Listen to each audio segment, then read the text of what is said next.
Seuraava maili. Hei Oili, soittaisitko Hektorin Ake Make Perä ja mä? Siinä on sitä oikeata menoa. Ja menoa on myös Kung Fu-festivaaleilla Tukholman Kungsalla huomenna. Olen siellä esittelemässä erilaisia taitsi-muotoja, muun muassa piiskan ja viuhkan kera.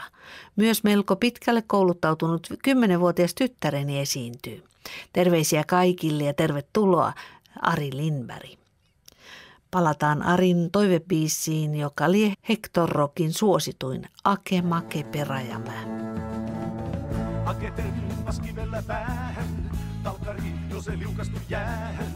Portarissa kun se lähti niin äkkiä, häkkiin joutui Asko myöhemmin.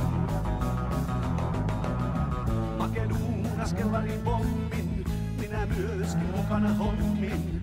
Ensi kännin kerralla rommin, annoin ylen niin kuin toisetkin. Jos saisin kuulla mitä tein, mä kanssa tyttöjen illoin, sä yllätyisit varmaankin.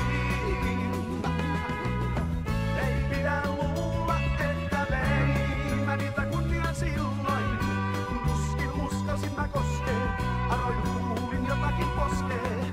Kuinka paljon, kuinka turhaan, hellyttävä silloin pelkäsin. Peräriisui rintsikat Kaijan, väkisin joku uusi mustan Maijan. Lyövän näin myös Marjatan paijan, peräturvaan ja silloin oksensin. Perähuus, se oli 16, painajainen jäi rintsikoista. Arvet jäi myös hyönneistä noista, lapsi taisin olla itsekin.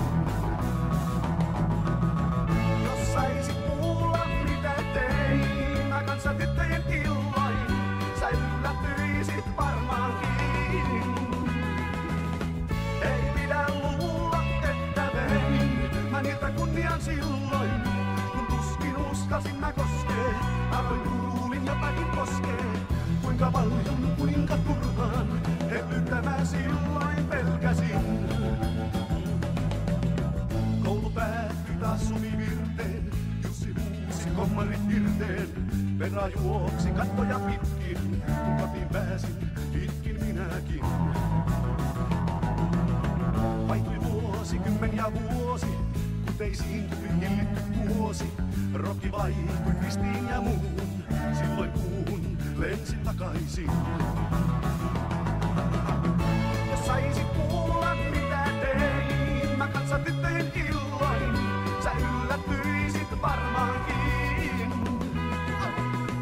Ei pidä luulla, että vein mä niiltä kunnian silloin, kun tuskin uskalsin mä koskee, aloin kuulin jotakin koskee.